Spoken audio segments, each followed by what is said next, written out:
Hi అండి, నేను మీ Anupama. Welcome back to Satyanu recipe. ఇవాళ మన special recipe Andhra style recipe and old recipe, అమ్మమ్మల కాలం నాటిదండి. పెరుగు గుత్తి వంకాయ కూరలాగా పెరుగుతో కూడా వంకాయ కర్రీ చేసుకోవచ్చు. ఒకవేళ మనకి పెరుగు పులిసిపోయి ఉన్న పెరుగు పుల్లగా అయిపోయింది అనుకుంటాం కదా, దాంతో కూడా మనం ఇది పెరుగు వంకాయ అనేది మనం చక్కగా చేసుకోవచ్చు. ఎలా చేయాలి అనేది నేను చెప్తాను.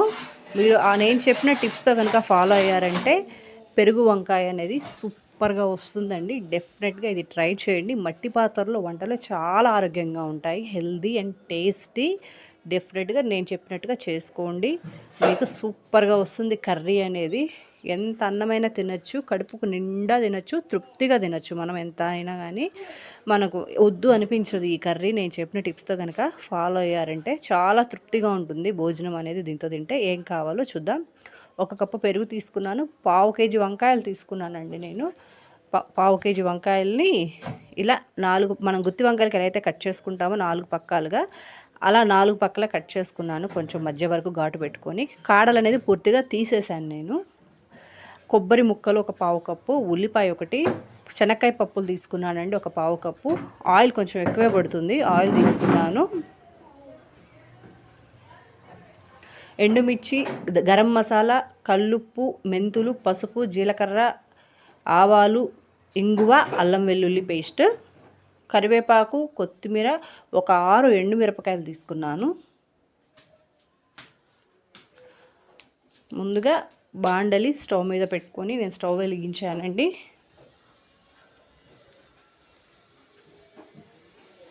ఇందులో ఒక 2-3 టీ స్పూన్స్ ఆయిల్ వేసుకున్నాను.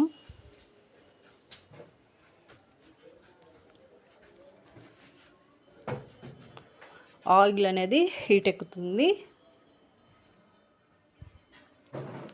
ఇందులో పచ్చిశనగపప్పు ఉంటుంది కదా, శనక్కాయ పప్పులు, అవి వేసానండి. అవి కొంచెం మంటని మీడియం ఫ్లేమ్లో పెట్టుకొని ఫ్రై చేసుకోవాలి ఆయిల్లో.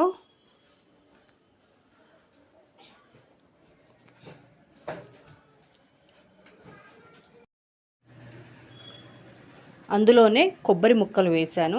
ఎండు కొబ్బరి అయినా వాడుకోవచ్చు, పచ్చి కొబ్బరి ముక్కలైనా వాడుకోవచ్చు. ఎండు మిరపకాయలు కూడా ఇందులోనే వేసేసాను. ఆ తరుక్కున్న ఉల్లిపాయ కూడా వేసాను.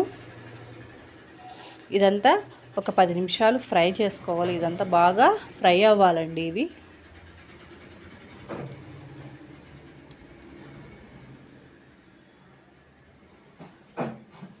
చక్కగా వేపుకుందాం. అలా వదిలేసామంటే మళ్ళీ అడుగుననేది మాడుతుంది, కాబట్టి ఇలా ఫ్రై చేసుకుందాం మనం చక్కగా.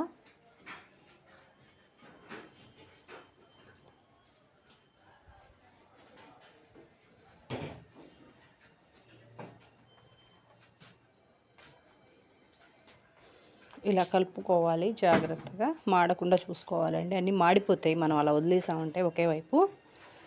అందుకని మనం కలుపుకుంటూ చక్కగా ఫ్రై చేసుకోవాలి. ఇప్పుడు స్టవ్ ఆపేసుకున్నాను. ఇది మిక్సీ పట్టుకోవాలి, కొంచెం చల్లారాలండి. చల్లారిన తర్వాత ఇదంతా పేస్ట్ లాగా చేసుకోవాలి, పౌడర్ లాగా.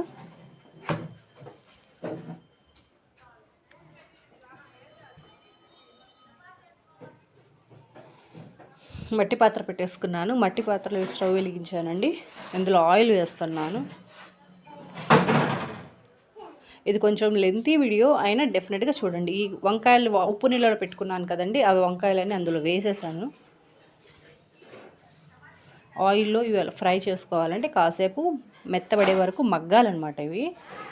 అందుకని ఆయిల్లో వాటిని అలా ఫ్రై చేస్తున్నాను.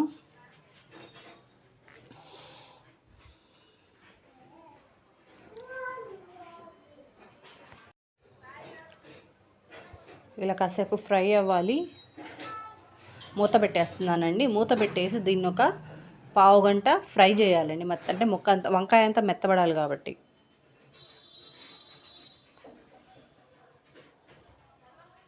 చూసారా, అంత బాగా చక్కగా మగ్గిపోయాయి వంకాయలన్నీ ఆయిల్లో.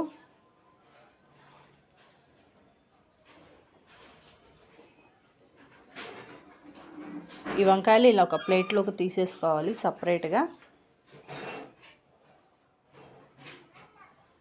ఇంకా అదే ఆ మిగిలిపోయిన ఆయిల్లోనే తాలింపు వేసేసుకోవాలి. ఆవాలు, జీలకర్ర అనేది, మెంతులు, ఎండుమిర్చి, అల్లం వెల్లుల్లి పేస్ట్ అంతా కాస్త ఫ్రై చేసుకోవాలి. అదే ఆయిల్లో వేపుకోవాలి. కరివేపాకు, ఇంగువ వేసేసాను. ఫ్రై చేస్తున్నాను కొంచెం వాటిని. అందులోనే ఒక పెరుగు వేసేసాను.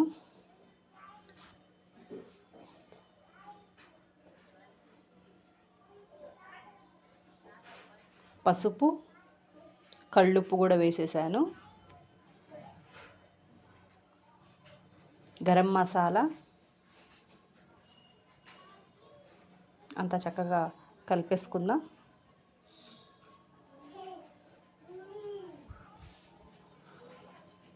మనం పక్కకు తీసి పెట్టుకున్న వంకాయల్ని కూడా అందులోనే వేసేసాను.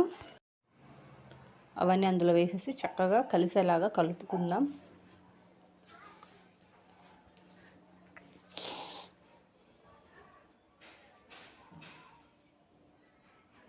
ఇందులో మెయిన్ ఇంగ్రీడియంట్ అండి, మనం మిక్సీ వేసుకున్నాం కదా ఇందాక ఫ్రై చేసుకున్న మసాలా మొత్తం, అదంతా ఇందులో వేసేసి కలిపేసుకోవాలి మొత్తం.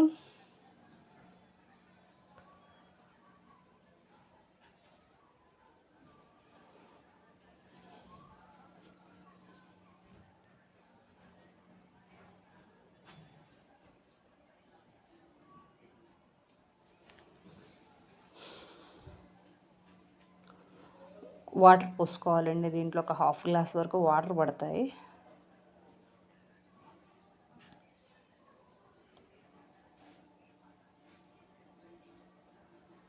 అంతా చక్కగా కలిపేసుకుందామండి. దీన్ని ఇలాగ పావు గంట వరకు ఉడికించుకోవాలి మొత్తాన్ని. చూసారా అయిపోయింది, ఎలా అయిపోయింది, అంతా ఉడికిపోయి కొత్తిమీర వేసేసుకున్నాము లాస్ట్లో మనం. నా వంట మీకు నచ్చినట్లయితే చాలండి, డైలీ చూడండి, రెగ్యులర్గా వీడియో పెడతాను నేను. లైక్ చేయండి, మీకు తెలిసిన వాళ్ళందరికీ షేర్ చేయండి, ఛానల్ని సబ్స్క్రైబ్ చేసుకోండి. ప్రతిరోజు వీడియో పెడతాను రెగ్యులర్గా నేను, నన్ను ఆదరించండి. చూసారా అంతా ఎలా ఉడికిపోయిందో. పెరుగు వంకాయ రెడీ.